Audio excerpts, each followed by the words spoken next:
নমস্কার বন্ধুরা, Pinki kitchen with village ফুডে আপনাদের সকলকে জানাই স্বাগত। বন্ধুরা, আজকে আমি পাকাল মাছ নিয়ে এসেছি। এই পাকাল মাছেরই আজকে আমি তেল ঝাল বানাবো। এই তেল ঝালটা যেভাবে আমি বানাবো, যদি এইভাবে আপনারা বানান তাহলে মাংসকেও হার মানাবে, বেশ দুর্দান্ত স্বাদ হবে। তাহলে কি করতে হবে, আপনাদের স্কিপ না করে হাতে 10 মিনিট সময় নিয়ে প্রথম থেকে শেষ অবধি দেখতে হবে।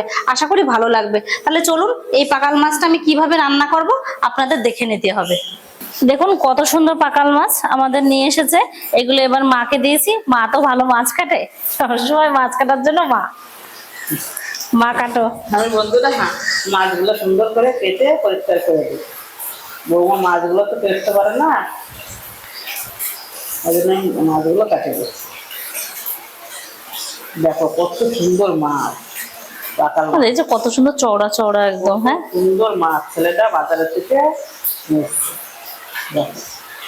প্রথমে আমি মাছে লবণ দিয়ে দেবো, তারপরে দিয়ে দেবো হলুদ দিয়ে এবার আমি মাছটা লবণ হলুদ দিয়ে ভালোভাবে মেখে নেব।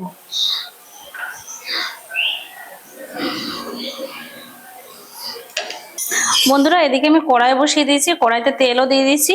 তেলটা গরম হয়ে গেছে, এবার আমি এক এক করে মাছগুলো কড়াইতে দিয়ে ভেজে নেব।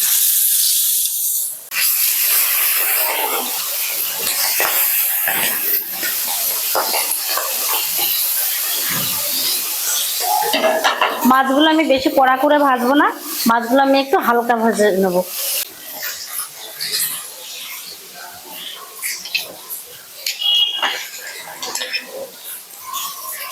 বন্ধুরা, মাছগুলো তো ভাজা হয়ে গেছে, এবার আমি তুলে নেব।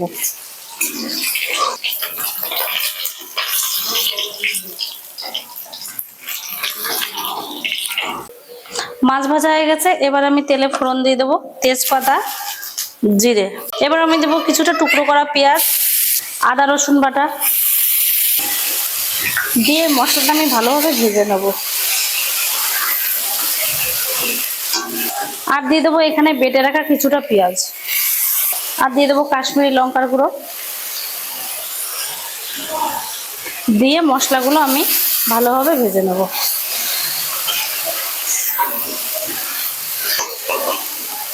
এবার আমি দিয়ে দেবো হলুদ গুঁড়ো, আর দিয়ে দেবো লবণ, চিড়ে রাখা কাঁচা লঙ্কা, ধনে গুঁড়ো, আর স্বাদের জন্য সামান্য একটু চিনি দিয়ে এটাও মশলার সাথে আমি ভালোভাবে কষিয়ে নেব।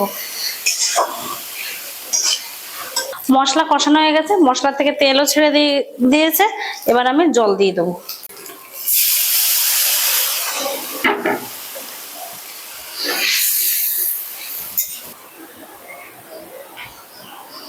ঝোল তো ফুটে গেছে, এবার আমি মাছগুলো ঝোলের মধ্যে দিয়ে দেবো।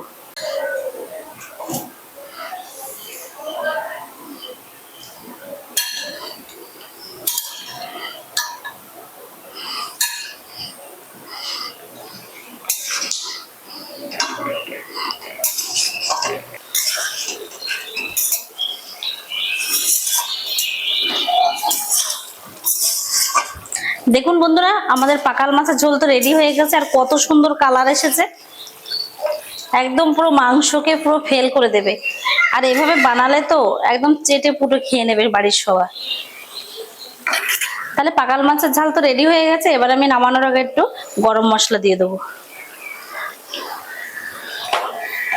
দিয়ে ভালোভাবে মিশিয়ে দেবো।